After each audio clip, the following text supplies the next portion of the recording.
Oke, udah ke record ya? Udah. Oke, teman-teman, baik. Assalamualaikum warahmatullahi wabarakatuh.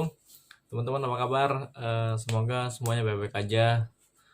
Eh, Enaknya ngapain ya? Kita ngebahas nabung lagi kali ya.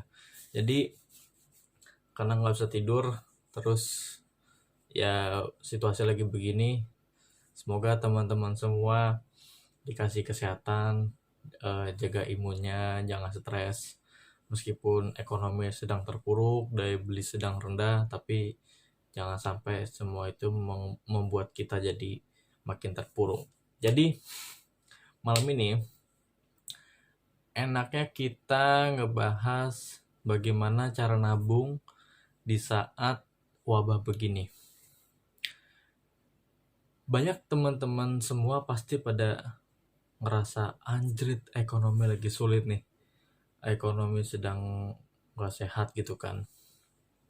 Gimana sih cara nabung saat pandemi COVID-19 kayak gini gitu.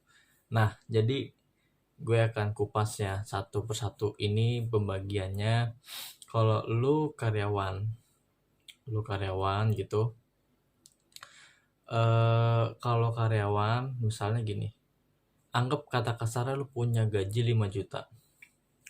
5 juta, terus karena di saat pandemik begini tuh daya beli orang lagi rendah. Jadi usahain lu harus nabung sekitar 30%.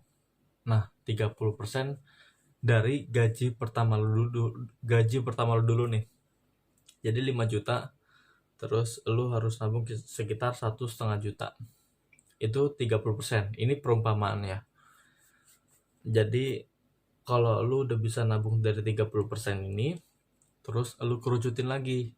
Jangan sampai lu beli barang-barang yang menurut lu itu nggak perlu, misalnya kayak belanja atau barang-barang yang apalah itu yang nggak penting lah, jangan belanjain dulu. Sebisa mungkin lu harus pengeluaran itu untuk barang-barang pokok, misal kayak makan, yang masih ngekos bayar kosan atau apalah gitu ya, pokoknya barang-barang pokok aja lah yang wajib lu beli, barang-barang primer. Kalau barang-barang sekunder jangan dulu sekarang, jangan jangan dulu deh, intinya lagi begini. Terus buat teman-teman yang freelance atau apa, ya gue sih nganggapnya semoga lu punya tabungan ya. Dengan nonton vlog gue yang 50 juta itu, lu jadi punya tabungan. Eh, Kalau lu nggak punya tabungan sekarang parah banget.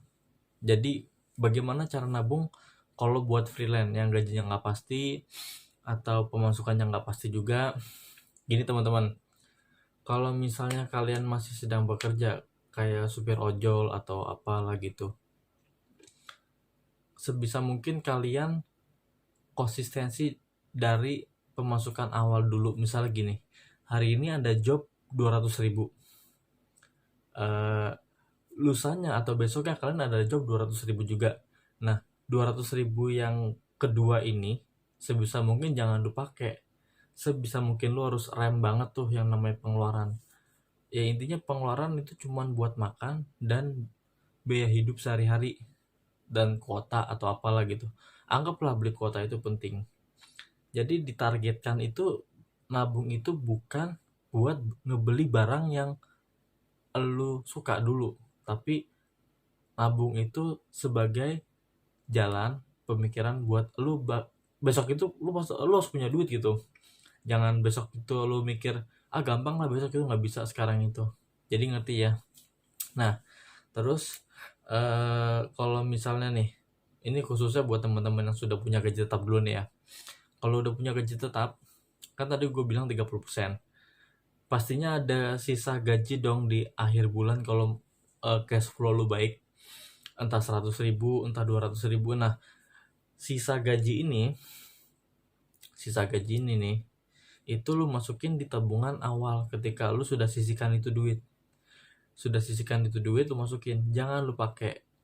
Ya banyak kabar yang bilang kalau COVID-19 ini puncaknya itu di bulan Juni atau apalah gitu, atau habis lebaran.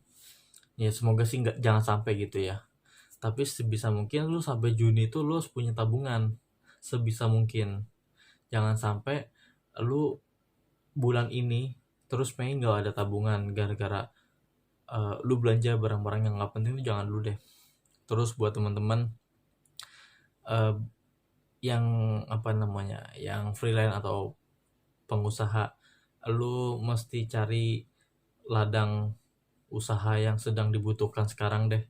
Jangan coba-coba lu beli mobil atau beli motor yang nggak penting dengan membeli aset yang tidak bisa menjadikan income gitu. Jangan dulu deh pokoknya. Yang penting lu cari duit buat bisa makan dulu, karena sekarang lagi parah banget. Nah apalagi kan mau lebaran teman-teman, mau lebaran kan namanya orang juga banyak duit, banyak kebutuhan gitu. Banyak duit mah emang pengen kan semua orang. Nah terus apalagi ya, buat teman-teman yang masih belanja barang-barang gak penting, kalau misalkan memang kalian sultan nggak apa-apa. Tapi kalau misalkan kalian maaf nih penghasilannya pas-pasan gitu, jangan dulu dah. Intinya kita di era covid ini nih, era corona ini nih, lu sebisa mungkin punya duit buat makan dulu. Jangan coba-coba lu beli saham, jangan coba-coba lu beli emas, atau jangan coba-coba lu beli dolar. Yang penting lu nabung.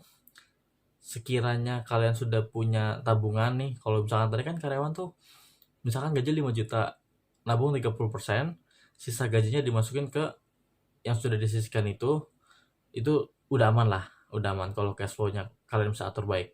Tapi kan kalau wira swasta kan kalian gajinya nggak pasti ya, apalagi yang freelance gitu kan, kalian nggak pasti lah intinya. Misalkan usaha lagi sepi apa-apa gitu, ya cobalah cari teman-teman atau partner yang bisa cari usaha baru. Yang penting jangan jualan masker harganya mahal, jangan. Cari ladang baru lah apalah gitu. Itu aja dari gue. Ya semoga kita COVID-19 ini, virus ini bisa segera pergi dari dunia ini gitu kan. Apalagi lebaran kan gak lucu ya, aturan lebaran kita sholat id di kampung gitu, jadi sholat id di rumah kan gak enak gitu. Ya gitu sih buat teman-teman. Saya harap kalian bisa punya tabungan sampai, kan rumornya itu sampai bulan Juni itu ekonomi katanya bakal lebih goyah. Gue juga nggak tahu kan. Yang jelas gue sih nabung sampai semampu gue aja gitu. Apalagi pekerjaan gue juga nggak tetap kan.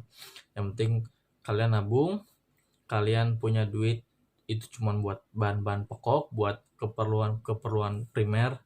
Jangan beli barang-barang sekunder dulu. Buat teman-teman, kalau bisa nyari tambahan. Tapi kalau misalkan kalian yang masih kerja di kantor, usahakan jangan boros dulu. Itu aja dari gue. Semoga ini bermanfaat buat teman-teman. Jangan lupa klik like, share, dan subscribe channel gue Mikael Muhammad biar gue lebih semangat lagi. Karena ya sikon begini kan, orang juga pada suntuk kan, usaha juga lagi pada turun. Itu aja dari gue. Wabillahi taufiq wal hidayah. Assalamualaikum warahmatullahi wabarakatuh. Ciao.